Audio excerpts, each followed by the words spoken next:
기도하겠습니다. 하나님 아버지, 오늘도 새 한날을 허락해 주시고 하나님의 전에 나와 거룩한 예배로 하나님 앞에 올려드립니다.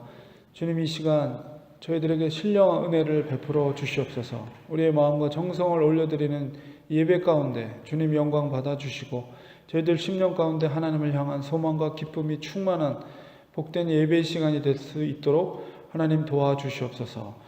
구원의 기쁨과 또 천국에 대한 소망이 충만한 이 복된 시간 될 수 있도록 인도하여 주시옵소서. 예수님의 이름으로 기도드리옵나이다.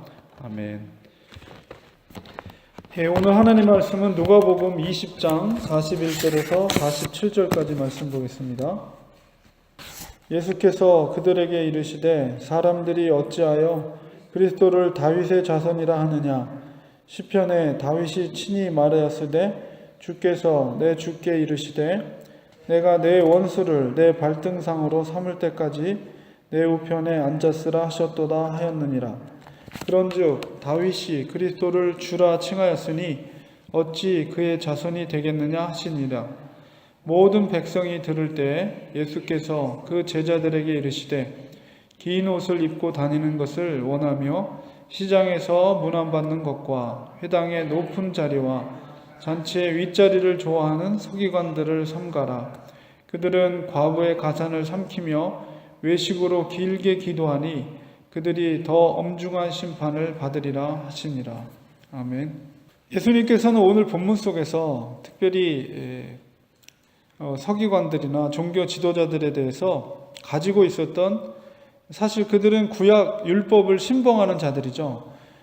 특별히 그 구약의 말씀을 인용해서 그들이 신봉하고 있는 그 구약의 율법에 대한 무지를 깨우치게 대한 예수님의 가르침이 나와 있습니다. 특별히 예수님이 누구인가에 대한 그 질문에 대해서 바로 그리스도 그리고 다윗의 자손, 보통 메시아에 대한 표현에 있어서, 구약적인 표현에 있어서 바로 다윗의 자손, 그러니까 예수님을 향해서 다윗의 자손이라고 유대인들이 보통 이렇게 부르기도 하는데, 예수님께서 그것을 수용하셨지만은 그러나 그 용어에 대해서 분명하게 구약의 시편 110편 1절에 있는 말씀을 인용하시면서 그들의 무지를 깨우쳐 주십니다.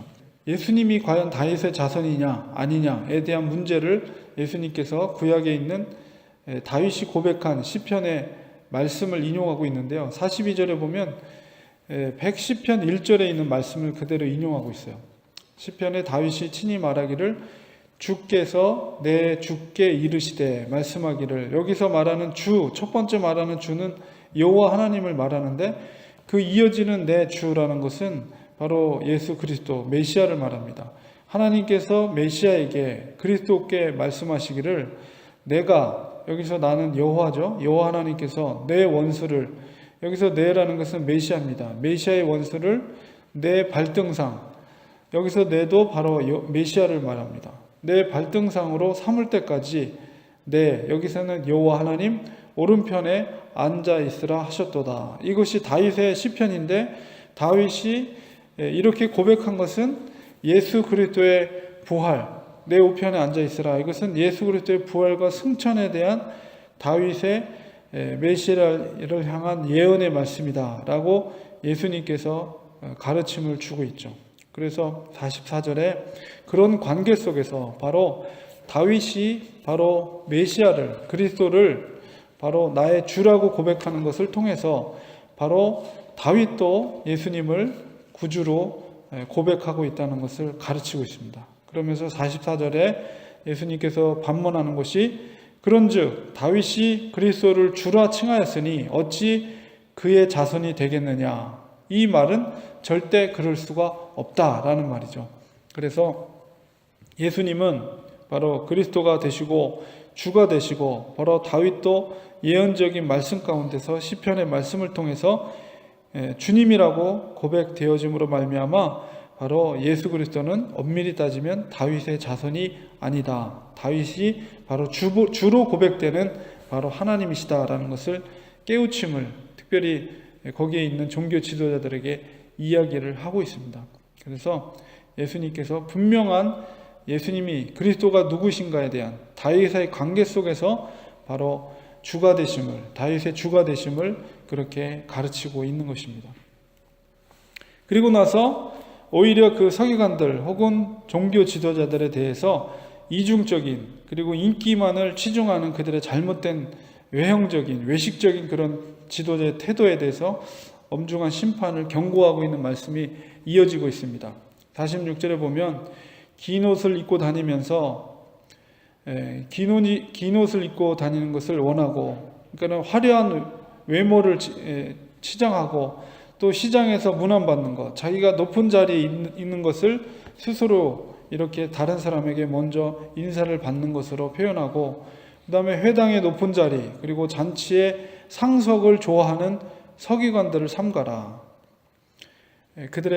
그들은 과부의 가산을 삼키며 또 외식으로 길게 기도한다 이렇게 말하고 있습니다. 그렇게 해서 외식하는 기도 그리고 겉으로 치장하는 그런 모습들은 결국 그들에게 더 엄중한 심판을 받게 될 것이다 라고 예수님께서 엄하게 경계하고 있습니다.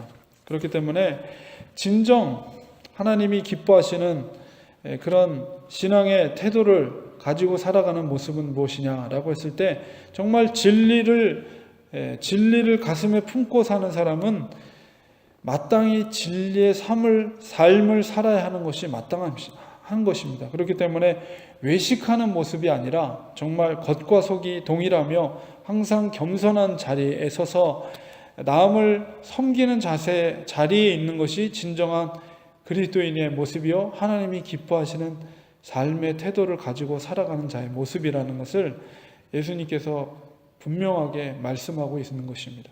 그래서 지식적으로 율법을 많이 안다고 해서, 지식적으로 성경을 많이 안다고 해서 그것이 정말 높은 자리에 서야 될 것이 아니라, 바로 알미 아니라 삶으로 나타날 때 정말 하나님의 그 율법의 원리를 삶으로 나타내는 진리의 삶이 있어야만이 그것이 진정한 하나님이 기뻐하시는 믿는 자의 태도이라는 것을 깨닫게 하고 계십니다. 특별히 외식하는 기도자의 모습은 엄중한 심판이 기다리고 있다는 것을 우리에게 분명하게 깨닫게 하심으로 인해서 겉으로 드러나고 속의 중심 속에 하나님을 경외하지 않고 겉으로만 종교적인 행위를 하는 것이 얼마나 무서운 것인가를 우리가 다시 한번 깨닫게 됩니다. 그래서 오늘 말씀을 통해서 하나님이 기뻐하시는 그리스도인의 모습이 무엇인가, 외식하는 삶이 아니라 지식적으로 아는 하나님의 모습, 지식적으로 아는 성경 지식이 아니라 우리 가슴에서